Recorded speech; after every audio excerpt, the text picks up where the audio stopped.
नमस्कार, मैं डॉक्टर निधिका पांडे, शिशु एवं बाल रोग विशेषज्ञ। आज हम ये बात करने वाले हैं कि 6 महीने के बाद जो हम बच्चों की वीनिंग स्टार्ट करते हैं या अन्नप्राशन के बाद हम बच्चों को क्या क्या खिला सकते हैं।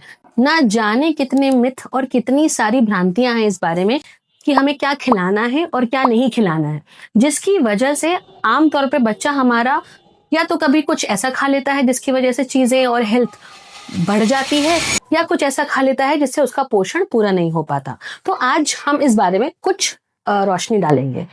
6 महीने के बाद जब आपका बच्चा सहारे से बैठने लगता है तो हम उसे धीरे धीरे फूडिंग स्टार्ट कर सकते हैं। इसको हम लोग बोलते हैं वीनिंग। अब आमतौर पे वीनिंग हमेशा बच्चों की जब शुरू होती है तो माएँ जो न्यू मदर्स होती हैं स्पेशली, वो बहुत एक्साइटेड होती है कि हम क्या खिलाएं, कैसे खिलाएं, और इतनी सारी फैट डाइट्स, इतने सारे ऑप्शंस आज इंस्टा पे अवेलेबल हैं कि अल्टीमेटली वो कंफ्यूजन में लैंड करती हैं। और साथ में जो घर के बड़े हैं वो अपने एक्सपीरियंस के साथ उनको बताते हैं कि नहीं ऐसा दो, नहीं वैसा दो, और इस वजह से आमतौर पे पेशेंट हमारे पास आते हैं कंफ्यूज्ड कि हमें क्या खिलाना है। तो बेसिकली जब भी मैं किसी न्यू मदर को ये बताती हूँ कि अपने बच्चे की वीनिंग कैसे स्टार्ट करनी है तो मैं बोलती हूँ 4 चीजों का ध्यान रखो। नंबर 1, बहुत ज्यादा ओवर एक्साइटमेंट में बहुत सारी चीजों को ट्राई नहीं करना है। नंबर 2, धीरे चलना है, स्लो चलना है और बहुत इत्मीनान से धीरे धीरे खिलाना है, क्योंकि पूरी जिंदगी ही हमें खाना खाना है और खिलाना है। तीसरा, बहुत ज्यादा कंपैरिजन कि उसका बच्चा तो ये खा रहा है, इसका बच्चा तो ये खा रहा है, मैं क्या ये दे सकती हूँ। किसी ने बोला पार्ले जी खिला सकते हैं, किसी ने बोला एवोकाडो खिला सकते हैं।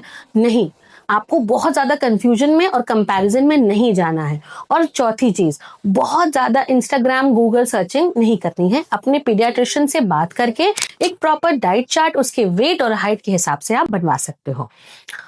हम अगर बेसिक से स्टार्ट करें तो जब भी हम कोई खाना खाते हैं तो उसमें 4 कंपोनेंट्स होते हैं: carbohydrates, fats, protein and multivitamin. तो हमें ये देखना है कि जो डाइट हम अपने बच्चे को दे रहे हैं वो एक तो उसको पैलेटेबल हो, यानी वो आराम से उस डाइट को गटक सके।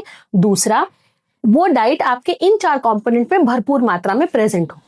तो हम शुरू करते हैं ऐसी चीजों से जो प्यूरीज हो। जैसे शुरुआत में हम एडवाइस करते हैं ABC का रूल फॉलो करते हैं, जैसे एप्पल है, बनाना है, चीकू है।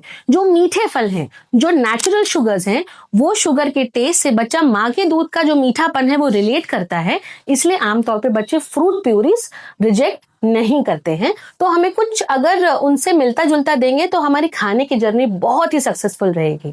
तो जैसे एप्पल, स्टीम्ड एप्पल की प्यूरी है, बनाना प्यूरी है, चीकू प्यूरी है। इसमें क्वेश्चन आता है, क्या मैम बारिश का टाइम है, केला दे सकते हैं, नुकसान तो नहीं करेगा? जी नहीं, बिल्कुल नुकसान नहीं करेगा। इतना पोटेशियम है आपके केले में कि जो पोटेशियम अगर बच्चे की डाइट में कम हो रहा होगा वो पोटेशियम आपका पूरा कर देगा आपका एक बनाना। फिर क्वेश्चन आता है, मैम स्टीम दे बनाना को? नहीं, जो फ्रूट्स आपके मैशेबल हैं जैसे बनाना, चीकू, आपके हाथ से मसल सकते हैं, उनको आपको स्टीम करके जरूरत नहीं है। एप्पल ऑप्शनल है, आप स्टीम करके दे सकते हो। फिर आता है, मैम कितना खिलाएं? 1 चम्मच, 4 चम्मच, कितना? जितना बच्चा प्रेम से खा ले। कभी कभी बच्चा आपका 1 चम्मच पपाया खाएगा या 1 चम्मच एप्पल खा के फूड को रिजेक्ट कर देगा। धैर्य धरें, बार बार उसके मुंह में पुश करने की जरूरत नहीं है। फिर से थोड़ी देर बाद ट्राई करें, और एक ही फ्रूट, चाहे वो एप्पल हो, बनाना हो या चीकू हो, कई दिन तक दिन में एक बार ही ट्राई करें। धीरे धीरे जब उस फूड का टेस्ट बच्चे के ब्रेन में एडजस्ट हो जाएगा तब वो जाके उस फूड को समझेगा, उस टेस्ट को समझेगा, और उसके बाद जाकर वो उस फूड को खाने लगेगा। फिर आते हैं कि मील्स कितनी देनी चाहिए। आमतौर पे 7 से 8 महीने तक मैक्सिमम 2 मील्स, या बहुत ज्यादा है तो 3 मील्स, इससे ज्यादा बिल्कुल भी नहीं। आप शुरू करें 1 सिंगल मील अ डे से, फिर धीरे धीरे आप बच्चे की जरूरत और रिक्वायरमेंट के हिसाब से आप मील्स बढ़ा या घटा सकते हो। फिर सेकंड ऑप्शन आता है कि फ्रूट्स हमने दे लिया 5 से 6 दिन, अब हम अगला क्या ट्राई करें? Then you should go for vegetable purees. और एक बात का बहुत ज्यादा ध्यान रखें, जो खाना आप बनाएं वो प्यूरी यानी लपसी के फॉर्म में हो। यदि आप थाली पे रखें उसको तो वो धीरे धीरे सरके, दूध की तरह दौड़े नहीं। ये कंसिस्टेंसी परफेक्ट होती है बच्चे के मुंह में रख के उसको एडजस्ट करके स्वॉलो करने की। सो मेक श्योर इस पूरे बात से आपको एक पॉइंट ध्यान में रखना है कि फूड की कंसिस्टेंसी जो होनी चाहिए वो लपसी की तरह होनी चाहिए, या हाथ से लगे तो मंजन की तरह, कि आप पेस्ट का जो कंसिस्टेंसी होती है उस पेस्ट की कंसिस्टेंसी को आपको अपने फूडिंग में रखना है। दूसरा क्वेश्चन आता है, उसके बाद क्या दें?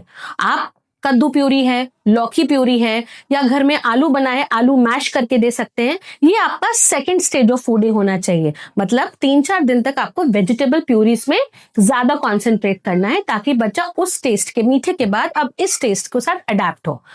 अब आता है मैम शुगर और सॉल्ट की बातें। इतना ज्यादा कंफ्यूजन है शुगर और सॉल्ट को लेके। क्या हम शुगर दे सकते हैं? देखिए, कोशिश करिए कि शुगर और सॉल्ट जितना हो सके आप अपने बच्चे को ना दें।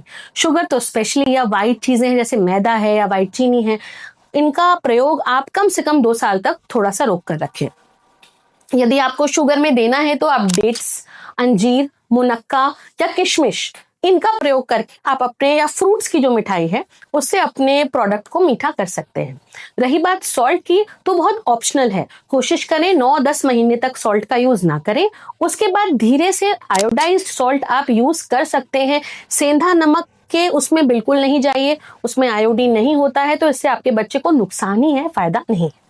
फिर आता है तीसरा चरण। अब हम सीरियल्स और दाल इंट्रोड्यूस करते हैं। दादी कहती है दाल का पानी दो, डॉक्टर कह रहा है दाल का पानी नहीं देना, प्रॉपर दाल देनी है। कहीं बच्चे के गले में अटकेगा तो नहीं? या जीरे का छौंक लगाएं कि नहीं लगाएं? तो इसके बारे में हम बात करेंगे नेक्स्ट सीरीज में।